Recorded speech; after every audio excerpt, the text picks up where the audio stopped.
9. Try the vow of brahmacharya.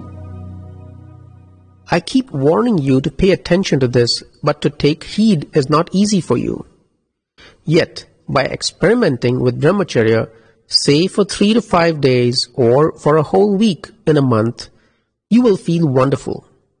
If one practices brahmacharya for a week in a month, then by the middle of the week, he will experience tremendous bliss. The bliss of the self will express. This bliss is beyond description. Some people say that they cannot get rid of sexuality. I ask, why are you acting crazy? Why don't you set some disciplined limit for yourself and then make sure that you stick to it? In this day and age, nothing can be achieved without discipline. Some flexibility is allowed. What does one do in a situation where a man wants to practice brahmacharya, but his wife does not? If she does not wish to, then try and make her understand. How should I make her understand, Dada? You have to continually keep explaining to her the benefits, and gradually she will come around. It does not happen instantly. By continuous discussions and mutual understanding, it will happen. Both of you will have to come to a meaningful compromise. You have to discuss and think about the harm of abrahmacharya and thoughts related to this. You will have to get rid of sex if you want liberation. There are about 1,000 Mahatmas who take this year-long vow of brahmacharya.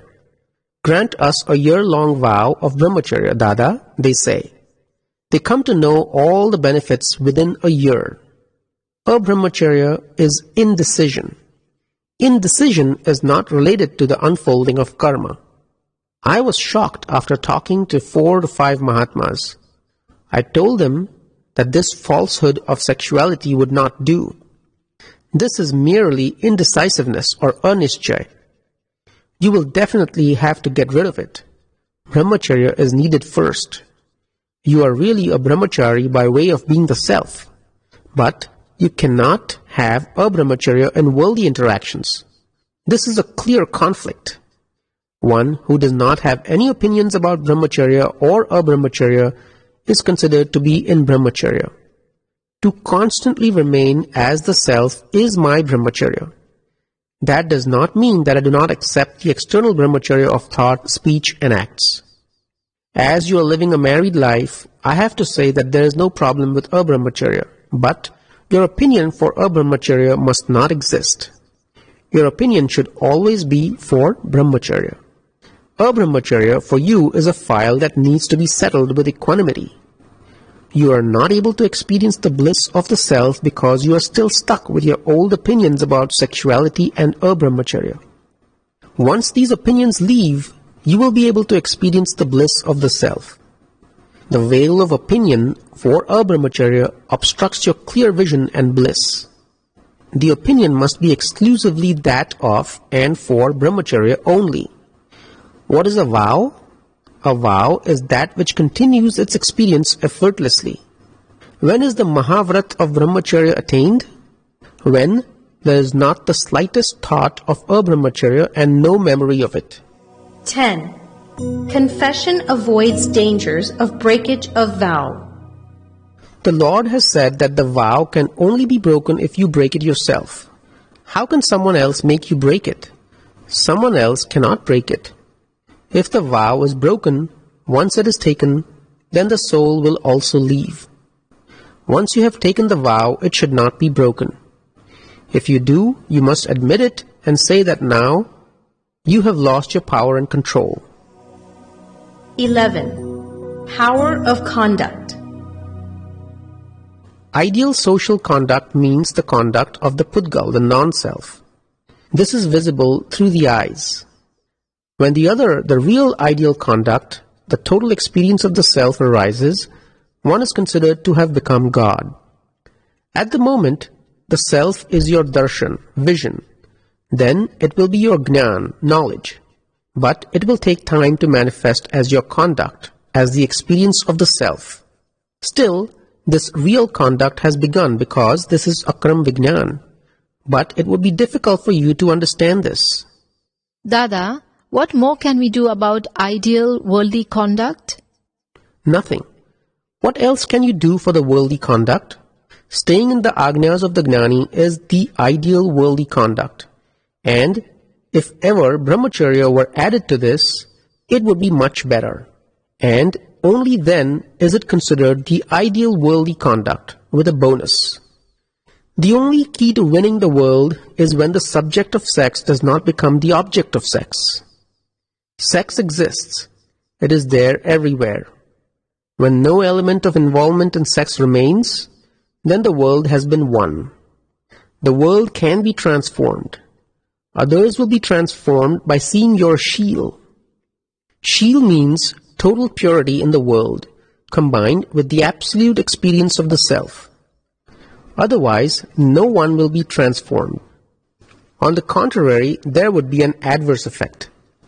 Nowadays, where is Sheel to be found? All the 24 Tirthankars have talked about the need for a separate bed and a separate seat for the opposite sex, because two prakritis, people, non-self, are never completely compatible with each other. Therefore, they will keep disadjusting and hence perpetuate the worldly life. That is why the Lord had discovered this concept of a separate bed and a separate seat. Section 2. The Path of Brahmacharya with Awareness of the Self. 1. Even a sexual impulse is dangerous. Even the Lord had fear of sexuality. The Vitrags have never had any fear of anything except of sexuality. What I mean by fear is that if a snake comes in, then wouldn't each person lift his or her feet up? 2. The dangers of the unsatisfied appetite of sex. Those who are not satisfied in their hunger for food, their chit will roam around food, and when they see a restaurant, they will get stuck there. Is food the only Vishay, object of satisfaction? There are these 5 senses, and there are so many objects of satisfaction through them. When you have not been satisfied in eating, you will be attracted to more food. Similarly, if you are not satisfied in sexual looking, you will keep looking around with all kinds of sexual cravings. When a man has not been satisfied by a woman, and vice versa, his or her chit will be stuck in sexuality. The Lord has called this moh, the illusionary attachment. It gets stuck the moment you see what has not satisfied you. The chit gets stuck as soon as it sees a woman. He sees this is a woman. This is the disease of a man. If a man has this disease, then he will see the woman. Otherwise, he will see only the self in that person. To see this is a man is the disease of the woman. Moksha occurs when this disease is eradicated. I am free from this disease now. These thoughts never come to me. A man and a woman must never touch each other. Therein lies tremendous danger. Until one has become absolute, one must not touch the other. One atom of sexuality entering you has the potential of ruining many lives. I do not have a single atom of sexuality within me.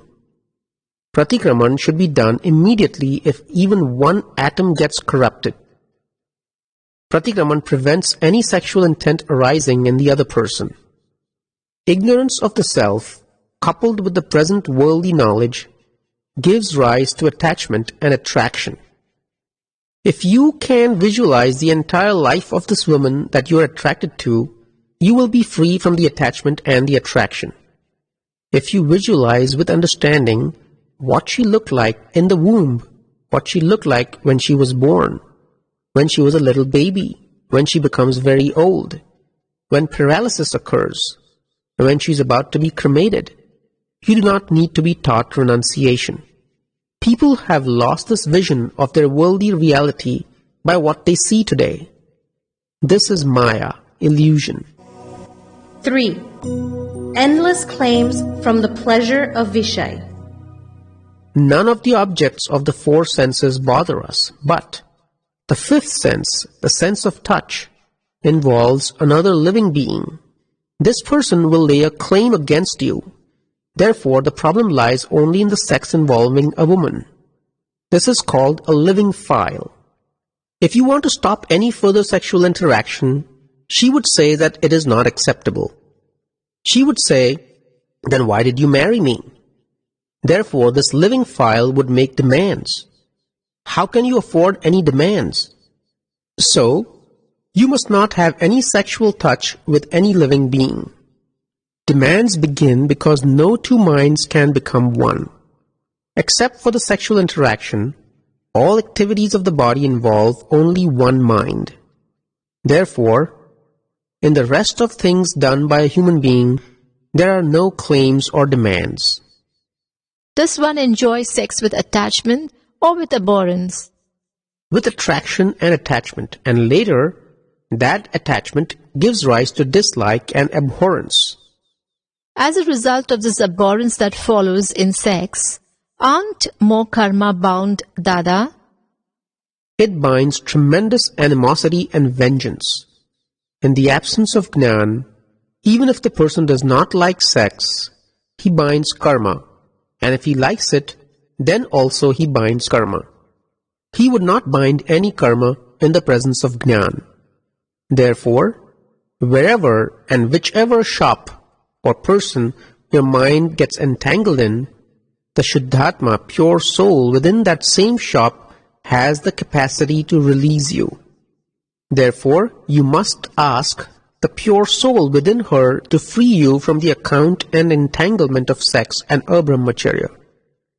You would not be able to free yourself if you asked for this release elsewhere.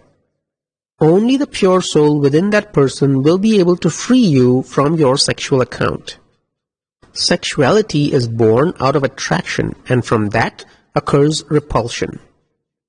The seeds of revenge in the next life are planted when repulsion follows attraction in sex. The world exists on this foundation of revenge. There is no potential for revenge with the mangoes or potatoes.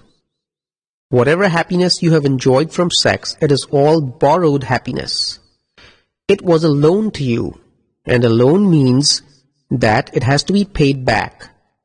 You will have no problems once it has been paid back. 4. The enjoying sex is not a discharge. There was a Maharaj, a Jain teacher, who used to say a lot about sex in his spiritual talks. But when the topic of greed came, he would not say a word. Some intelligent person wondered why he never talked about greed. He talked about every topic except money. He went to the Maharaj, and without his knowledge, he opened his small bundle. He saw that there was a gold coin in his book. So he took it and went away. When the Maharaj opened the bundle, he discovered that the gold coin wasn't there. He looked for the coin, but he could not find it. The next day, the Maharaj started talking about greed in his discourse, and how one must not be greedy. So if you're involved in sexuality, then it will start leaving you if you start talking about it, because you have started opposing sexuality in your mind. The mind's vote on sex is different from yours. The mind realizes that you have become an adversary, and so its vote will not carry any weight. But people do not say anything about sex because the deceit of sex, continuance in sex, exists within them. Also, it is not easy to talk openly against sexuality. Some people think that there is no importance of brahmacharya whatsoever in Akram Vignan. They say that everything in Akram, including sexuality, is only a discharge. Is that correct, Dada? This is not the meaning of Akram Vignan at all. Anyone who thinks like that has not understood the path of Akram at all. If he had understood it, then I would not have the need to say anything about sex again. The path of Akram means that discharge is considered as discharge. But for these people, sexuality does not remain as discharge. They still have severe temptations inside that render them vigorously supporting sexuality with all its attendant dangers. Their continuance in sexuality is because they do not oppose sexuality at all. Has anyone really understood discharge? Discharge is only discharge when one does not interfere in what is discharging. 5. Ignorance is the root cause of life after life. The whole foundation of this world is the 5 Vishayas. This is the enjoyment of the objects through the 5 senses. Those who are free from this are free. What is the fundamental difference between Vishay, which is enjoyed through the 5 senses, and Kashay, which are anger, pride, attachment, and greed? Kashay is the cause for the next life, and Vishay is the effect of the past life. Therefore, there is a tremendous difference between the two. Could you explain that in detail, please, Dada? All the Vishayas that are present now are the result of the past life. That is why I do not scold you, saying that if you want moksha, then go and stay by yourself. I do not keep pushing you away from your wife, do I? But I have seen through Gnan that Vishay is the result of past life. That is why I have told you to go home and go to sleep and deal peacefully with your files. I destroy the cause of your next life, but I cannot destroy the results of your previous life. No one can destroy that. Even Lord Mahavir could not destroy it. Lord Mahavir also had to remain in the worldly life for 30 years and had a child. The exact meaning of Vishay and Kashay is being unfolded here. But people would not know anything about this. Only Lord Mahavir knew what this meant. It is because of the Vishay that the Kashayas have arisen, right, Dada? No, all Vishayas are Vishayas, but Kashayas arise due to ignorance of the self during the unfolding of Vishayas. If Gnan were present, it would not give rise to any Kashayas. From where did the Kashayas arise? All the Kashayas arise from Vishay. But it is not the fault of Vishay, it is the fault of ignorance of the self. This ignorance is the root cause of Vishay. 6. The self is beyond sex. The nature of Vishay is different and the nature of the self is different. The self has never enjoyed any Vishayas of the 5 senses. And yet people normally say that my soul, self, enjoyed the sex. Would the self ever enjoy anything? That is why Lord Krishna has said, the Vishayas are delving into Vishayas. This is difficult for people to understand. They will simply say, I am the enjoyer. If they say what Lord Krishna says, that the sex is happening in sex, and the self has nothing to do with it, it is very subtle, then they will abuse this knowledge and become even more indiscriminate in sexual matters. 7. The science of attraction and repulsion. This has all arisen from attraction. The whole world exists due to small and large attractions. God has no role in this. It is only due to attraction. The interaction between a man and a woman is also attraction. The attraction between a man and a woman is just like the attraction between a needle and a magnet. One is not attracted to all the women. Only if the Paramanus or atoms were similar, then attraction would occur with that woman. After the attraction occurs, if the man decides that he does not want to be attracted, he will still be pulled towards her. Dada, isn't that an account of the past life? If you think of that as an account of the past life, then the whole world would be considered an account of the past life. But attraction occurs because there is an account of subatomic particles between the two. At the moment, the attachment that arises is not really an attachment. If there is a needle and a magnet, and if the magnet is turned, then the needle would start moving, even though there is no life in the two. Yet, because of the quality of the magnet, there is attraction between the two. Similarly, when there are suitable atoms in the body, attraction occurs with that person. There is a magnet in the other. There is an electrical body in this. Just as the magnet attracts metal and not any other metals, the attraction occurs only between certain bodies. It is because of electricity that these atoms arise and are attracted. Just like the needle and the magnet. Did anyone else get involved?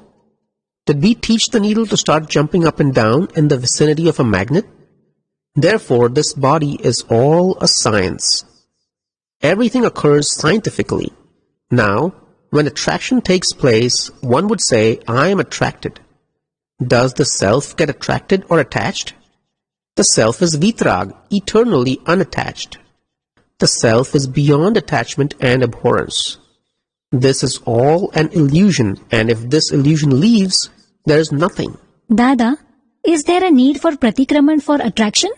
But of course, if attraction or repulsion occurs to this body, then you have to tell Chandubai, Chandubai, attraction is occurring, therefore do pratikraman. Then the attraction would stop.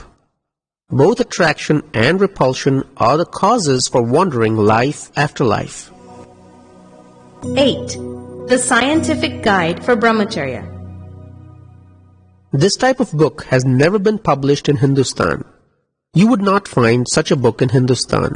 This is because those who attained brahmacharya in all its glory did not stay behind to tell others. And those who are not true brahmacharis have remained to talk about it, but they have not written anything about it. If they do not attain full brahmacharya, then how can they write about it? One cannot openly discuss the faults they themselves carry. The 24 Tirthankars who had attained total brahmacharya are all gone. Kripaludev also talked about this a little. Only the people who have read our book on brahmacharya can practice brahmacharya. Otherwise, do you think it is easy? Jai Satchidanand.